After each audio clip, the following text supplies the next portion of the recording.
Beneficiary वो हैं जो पाकिस्तान के दुश्मन हैं। वो कौन है? वो मुल्क के अंदर भी हैं और मुल्क के बाहर भी हैं। जो लोग, अगर हमारे मुल्क के अंदर कोई लोग इस साजिश, मैं ये नहीं कहता, मैं आपको यहां भी ये सच्ची बात बताऊं, पीपल पार्टी में बहुत से अच्छे लोग हैं, दूसरी जमातों में, जैसा मैं सवाल डायरेक्ट आपसे कर रहा हूं। जी जी, मैंने दो ऑप्शंस दी, गवर्नमेंट या फौज। आपने कहा फौज तो बेनिफिशियरी नहीं है इस सारे क्राइसिस से, तो क्या आप डायरेक्टली कहेंगे कि इस वक्त की सिटिंग गवर्नमेंट बेनिफिशियरी है? तो क्या आप ये कह रहे हैं पीपल्स पार्टी में अच्छे बुरे लोग हैं? मैं बड़ा डायरेक्ट आपसे सवाल कर रहा हूं। मैं आपको इसका डायरेक्ट जवाब देता हूं। मैं ये नहीं कहता गवर्नमेंट बेनिफिशियरी है, मैं ये कहना चाहता हूं कि गवर्नमेंट के अंदर चंद लोग जो हुकूमत के अंदर हैं वो इसके बेनिफिशियरी, जिनके ऊपर कोर्ट के फैसले जिनको मुतासर कर रहे थे, वो जब आप गवर्नमेंट कहते हैं ना, इशारा गिलानी साहब की तरफ है। देखिए, जब आप गवर्नमेंट कहते हैं तो गवर्नमेंट के अंदर सारे ऑर्गन्स आते हैं, उसमें आर्मी आती है, उसमें एस्टेब्लिशमेंट आती है, उसमें आती है। यस, जो लोग इससे अफेक्ट हो रहे हैं वो लोग, ये हमला सिर्फ इफ्तिखार चौधरी पे भी नहीं है, ये अदलिया के ऊपर ही हुआ है, चूंकि इनको डोगर टाइप अदलिया चाहिए। एक लम्हा यहाँ ठहरेगा सर, तो फिर चंद लोग वो हैं बेनिफिशियरीज के।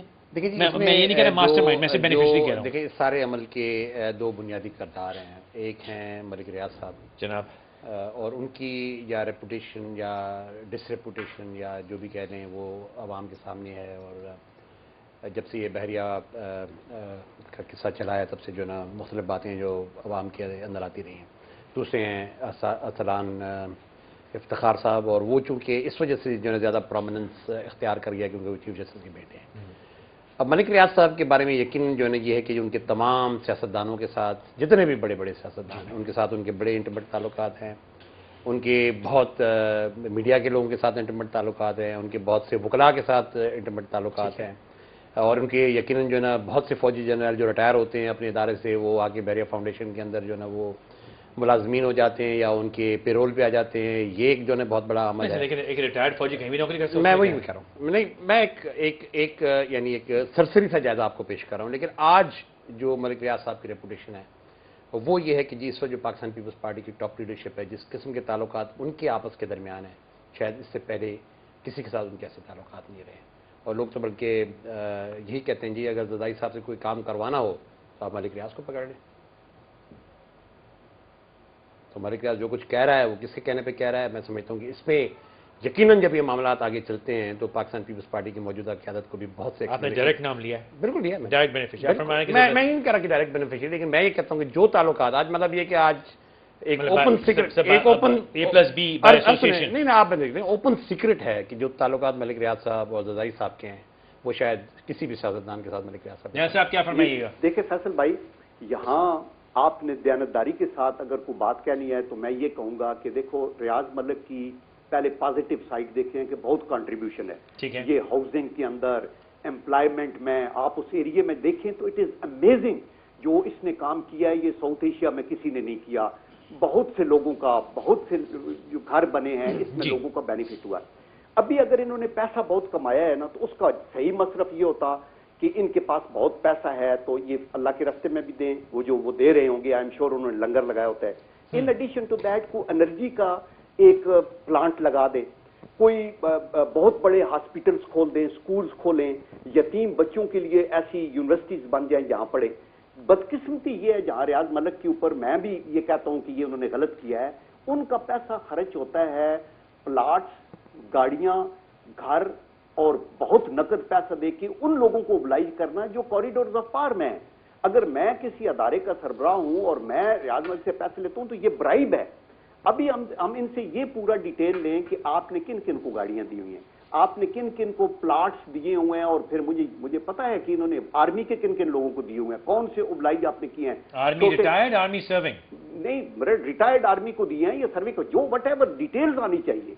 और क्यों, मतलब है कि इस तरह की जो लोग सर्विस के अंदर हैं, जो लोग ऑफिस में बैठे, मैं कल एक चैनल पे बता रहा था, ये इंटरेस्टिंग बात है जो मैं आपको बताऊंगा कि मैं खुदा आपको सच्ची बात बता रहा हूं कि मैं स्टील मिल का चेयरमैन था फॉर एग्जांपल, तो मेरे पास वो ये जो एलपीजी वाले हैं, इकबाल अहमद या जैड अहमद, इनका कुछ सिलेंडर्स बनाने थे अपने लिए एलपीजी के, तो उन्होंने मुझे कहा आप बना सकते हैं। मैंने कहा मेरे पास प्रोडक्शन लाइन है लेकिन आपके लिए मैं लगा दूंगा और बेहतरीन बना दूंगा, चूंकि इसमें हमारे 4 पैसे बच जाएंगे स्टील मिल के लिए। ठीक है। जब मैंने वो काम शुरू किया कुछ दिन बाद, तो इन्होंने आके मुझे पेपर्स दिए कि ये 10 टन का LPG کا कोटा का, ये जलसा भर देना, किसी वक्त भेज देना। तो मैंने गौर से सोचा, मैंने कहा अदरवाइज तो मेरी इनसे पहले यहाँ मुलाकात हुई है, तो ये तो एक रिश्वत माले हराम हो जाएगा, चूंकि मेरी एक की पोजीशन पे मैं सरकार के ओहदे पे बैठा हूं, तो इसलिए तो मैंने उनको साइड पे रख दिया। 6 महीने के बाद, 5 महीने के बाद जब मैं स्टील मिल से फारग हुआ, तो मैं वो लेके एप्लीकेशन फिल करके तो इनके यहाँ इस्लामाबाद दफ्तर में गया। यहाँ एक बड़े सीनियर बंदे ने मुझे बताया कि जन साहब अभी आपकी वो कॉल का जवाब भी नहीं देगा, अभी आप ये कह रहे हैं ना कि एक रिटायरमेंट के बाद आप ये अप्लाई करना चाहते हैं, वो करना चाहते हैं, ये उन लोगों के लिए जहाँ जिनकी न्यूसेंस वैल्यू होती है। तो देखें, हम लोग जब आप सरकारी ओहदे पे बैठ के किसी की गाड़ी ले लेते हैं, आप किसी को कहते हैं कि आप मुझे ये प्लाट दो, वो कहते हैं ये सर कोई नहीं, इतनी कीमत का, ये 30-35 लाख है। कुछ अरसा देने के बाद सर वो तो बड़ी प्राइसेस चढ़ गई है, 4 करोड़ का। This is how you bribe people. Gift देने से और आप उनके बिल उठाने से, आप कॉरिडोर ऑफ पार में अगर नजर आ रहे हैं, तो ये ना रियाज मलिक साहब के लिए अच्छा है, ना मुल्क के लिए अच्छा है, जैसा आप क्लियरली ये फरमा रहे हैं कि इस सारी बांट के अंदर या डिस्पेंसेशन ऑफ गिफ्ट्स के अंदर सभी शामिल हैं, जिसमें फौज भी आप कह रहे हैं इंक्लूसिव है। देखिए, मैं ये नहीं कह रहा कि शामिल है, मैं ये एग्जांपल दे रहा हूं कि अगर ये लोग, अगर ये ऐसे, देखो ना, दिस विल बी डिसऑनेस्टी कि अगर मैं किसी को ये कह दूं कि मैं आपको स्पेसिफिक, लेकिन आप ये कह रहे हैं कि लिस्ट सामने आनी चाहिए, किसको क्या? मैं ये कहता हूं कि लिस्ट सारी सामने आनी चाहिए। चीफ जस्टिस के बेटे ने अगर बेनिफिट वहां से लिए हैं ना, तो he should be taken to task, और बिल्कुल जरूर उसको सख्त तरीन सजा मिलनी चाहिए। लेकिन ये देखना चाहिए कि ये स्टिंग ऑपरेशन किस मकासद के लिए किया गया, और कितने लोग हैं बेनिफिशरी, जिनको रियाज मलिक साहब ने घर दिए हुए हैं, जिनको गाड़ियां दी हुई हैं, पराठो पकड़ी हुई हैं, बुलेट प्रूफ, ये सारी चीजें जो हैं ये जरूर चेक हों। और आइंदा ये जो बिग टाइकून्स हैं इनको एनकरेज करें। मतलब है इंडिया में बिरला, टाटा, बड़े बड़े लोग हैं, लेकिन इंडस्ट्रियलाइजेशन तो एनकरेज हो जाए। सब साहब, इस सिचुएशन में इख्तिताम की तरफ मैं जा रहा हूँ, आपसे मैं क्लोजिंग नोट्स के साथ ही जाऊँगा। आपने डायरेक्टली फरमाया कि ज़रदारी साहब की बड़े ताल्लुकात हैं उनसे, अच्छे हैं, और शायद उन्हीं की पुश पे वो कह रहे हैं, तो फिर एंड रिजल्ट वही हुआ जो मैंने इब्तिदा में अर्ज़ की थी कि देखिए, अभी तो आई थिंक बहुत प्रीमेच्योर इस वक्त ये मामला जो है बहुत प्रीमेच्योर है। अभी तक तो मलिक रियाज साहब का फॉर्मल कोई एलिगेशन भी सामने नहीं आई। अभी तक तो ये सिर्फ मीडिया की हवाले से बात हुई, उन्होंने ये कहा।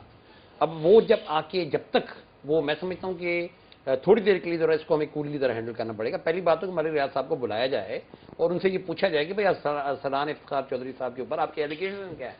अभी तक तो हम सिर्फ ये सोच रहे हैं कि कामरान हक्कानी साहब को अभी तक हम ये जी, वो हुसैन हक्कानी साहब को ना बुलाया, वो आए फिर चले गए। वो तो अब तो कहते हैं मैं नहीं आ रहा, क्या करोगे? उनकी मर्जी, दायरा एक दफा चले गए तो वो चले गए, फिर अब क्यों आएंगे? मतलब आप उनको क्यों, क्या कहते हैं, चिड़िया चुग गई खेत। अब चले। अब इशू ये है कि जी, सबसे पहली बात तो ये है कि इस वक्त जो है ना, हम यकीनन थोड़ा सा हम जंप कर रहे हैं चीज़ों के ऊपर।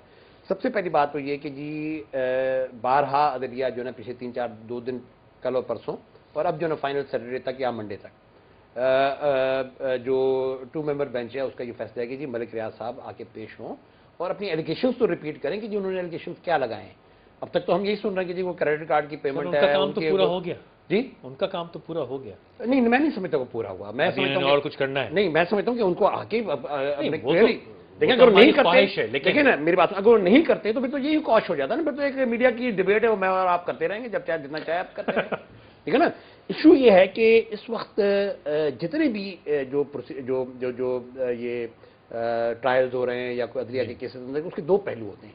एक वो होता है जो कि कोर्ट रूम में हो रहा होता है, एक वो होता है जो या रात को हम बैठ के सुबह 7 बजे से आखिरी इंस्टीट्यूशन, रात 12 बजे तक आपका जब प्रोग्राम खत्म होगा तब तक चलता रहता है, और फिर उसके बाद रिपीट भी होता है। इशू ये है कि जी ये तो चीज चल रही है, लेकिन सवाल ये पैदा होता है कि एक्चुअली अगर आप अदालत के अंदर देखें तो अभी तक तो मलिक रियाज साहब के एलिगेशन भी सामने नहीं है, शुरू भी नहीं हुई बात शुरू भी नहीं हुई। पहले तो उनके एलिगेशन और हमने खत्म तक पहुंचा दी। नहीं, मेरे ख्याल में थोड़ा सा हमें सब्र से काम लेना होगा, और ये देखना पड़ेगा कि जी मलिक रियाज साहब एक्चुअली आके अरसलान साहब के ऊपर क्या एलिगेशन लगा। जनरल साहब, मेरा आखिरी सवाल, मैं क्लोजिंग नोट साथ ही चाहूंगा, लेकिन साथ में ये भी कि ये भी मेमोगेट हो जाएगा या कुछ उससे ज्यादा कॉम्प्लिकेट हो सकती है? देखिए, मैं तो ये समझता हूं कि साजिशियों की साजिश जो है वो फायर बैक करेगी इंशाअल्लाह, और अदलिया स्ट्रांग होकर उभरेगी। और चौधरी इफ्तिखार भी, जैसे इन्होंने कहा, मैं कुरान मेरे सामने, और मैं सच्ची बात कहता हूं कि मैंने बेनिफिशरी नहीं हूं, और रियाज मलिक साहब ने भी कहा है कि उसमें चीफ जस्टिस नहीं है। तो अगर चीफ जस्टिस इन्वॉल्व नहीं है तो फिर ये अदलिया का बहुत स्टेचर इस पे बढ़ेगा, और अल्लाह के करम से पाकिस्तान के अंदर भी मैं ये समझता हूं कि इन चीजों से बेहतरी आएगी with the passage of time. Riyaz Malik साहब को इंसाफ मिलना चाहिए, उनको आके बिल्कुल सफदर साहब ठीक कह रहे हैं, उनको अपनी चीज एक्सप्लेन करनी चाहिए। हमें अदालत के अहकामात का इंतजार करना चाहिए, हमें जस्टिस देना चाहिए सबको, और ये चीजों से इज्तनाब करना चाहिए। जहां ये प्रिविलेजेस देने वाले कसूरवार हैं, वहां ये प्रिविलेजेस लेने वाले भी कसूरवार हैं, और इसका दायरा बहुत वसी है, जो सबको पता है, उसको कर्टेल करना होगा, वरना ये पाकिस्तान के मफाद में नहीं होगा। बहुत शुक्रिया सर, आपसे बहुत बहुत शुक्रिया, वक्त निकालने, मुलाकात होगी। आदाब।